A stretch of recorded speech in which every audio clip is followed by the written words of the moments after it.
Hello বন্ধুরা, তো আরেকটা জিনিস তোমাদের সাথে শেয়ার করতেছি। তো এই দেখতে পারতাছো আম পারতাছি। তো আম দিয়ে আজকে কাঁচা আমের শরবত বানানো নিব। তো এই দেখো আম পারতাছি, আমরা গাছ একটা আছে এর থেকে আম পারতাছি। তো আমরা বাড়ির সামনে একটা বাড়ি আছে, এই ছেলেটা মানে দেউরই লাগে, তো হ্যাঁ পারতাছে। ওই তো আম পারছে কয়েকটা। তো আম দিয়ে কাঁচা আমের শরবত হইব আজকে।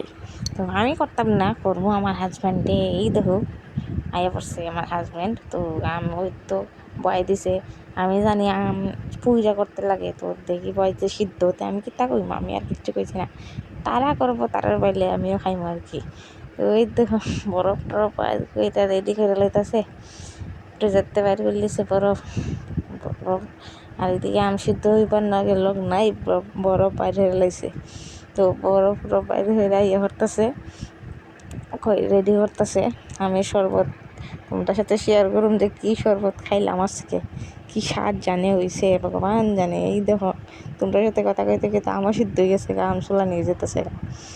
আম তো জানি পুইরা খাইলে ভাল লাগে, পুইরা আমের শরবত ভাল লাগে। তো এটা তো হয়ে গেছে সিদ্ধ দিয়ে আমের শরবত, কী টেস্ট জানে হয় ভগবান জানে। কথা কইতে কইতে এই দেখো আমের শরবত হইয়া গেছে আমের শরবত। তো খাইয়া কইতাছে তোমরা কিরম হইছে আমের শরবত। দীক্ষা তো আমার পোষাইছে না, কিন্তু তা করুন কইরা খাওয়াইছে, স্বাদ না হইলেও স্বাদ হই।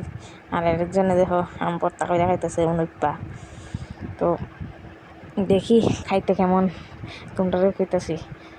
আর অত কষ্ট করে গরমের মাঝে বানাইছে, স্বাদ তো হইবই না। তো এই দেখো আমি আর অনুপ লিয়া লাইছি। তো একটু খাইয়া দেখি কেমন হয়েছে। না এত খারাপ হয়নি, ভালো হয়েছে।